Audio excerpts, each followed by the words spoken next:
Variety pets సిటీనే hot spot.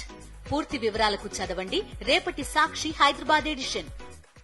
Public accounts chairman విషయంలో అధికార పార్టీ తీరును నిరసిస్తూ ఎన్నికలను బహిష్కరిస్తున్నట్లు ప్రకటించింది వైఎస్ఆర్సీపీ.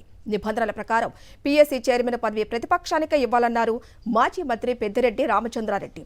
తాము అధికారంలో ఉన్నప్పుడు కూడా టీడీపీకే పీఎస్సీ చైర్మన్ ఇచ్చిన విషయాన్ని గుర్తు చేశారు. ఈ విషయంలో అధికార పార్టీ తీరును నిరసిస్తూ ఎన్నికలను బాయ్కాట్ చేస్తున్నట్లు చెప్పారు పెద్దిరెడ్డి.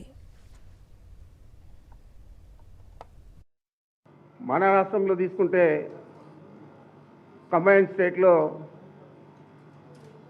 1994లో కాంగ్రెస్ పార్టీకి ప్రతిపక్ష హోదా లేకపోయినా కూడా ఆ రోజు కూడా పిఎస్సి చైర్మన్ పదవి అప్పుడు శాసనసభ్యురాలుగా ఉన్న గీతారెడ్డికి ఇవ్వడం జరిగింది. మరి మొన్న మాకు 151 సభ్యులు ఉంటే అప్పుడు కూడా మాకు అధికార బలం ఉన్నా కూడా మేము తీసుకోకుండా ఏదైతే 1967 నుంచి ఈ ఆనవాయితీగా వస్తూ ఉందో ఆ ఆనవాయితీ ప్రకారం మేము ఆ రోజు పయ్యవల కేశవ్ గారిని నియమించడం జరిగింది యునానిమస్గా.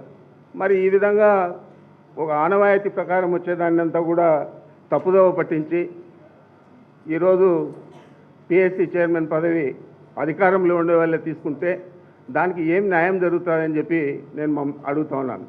అంచేతే ఈరోజు మేము డెమోక్రసీ మీద నమ్మకం ఉంది, ప్రజాస్వామ్య వ్యవస్థల మీద నమ్మకం ఉంది మాకు వైఎస్ఆర్ కాంగ్రెస్ పార్టీకి, మా నాయకుడు జగన్మోహన్ రెడ్డి గారికి.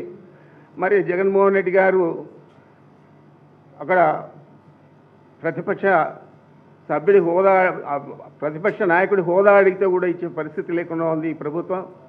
అదేవిధంగా ఈరోజు అతను కోర్టులో వేస్తే దానికి ప్రభుత్వం రిప్లై కూడా పిటిషన్ వేయలేదు. ఇలాంటి పరిస్థితుల్లో మేము ఈరోజు ఈ పిఎస్సి కమిటీకి ఎన్నికలు నిర్వహించడం దురదృష్టంగా భావించి దీన్ని బాయ్కాట్ చేస్తూ ఉన్నామని చెప్పి మీ ద్వారా తెలియజేస్తూ ఉన్నాను.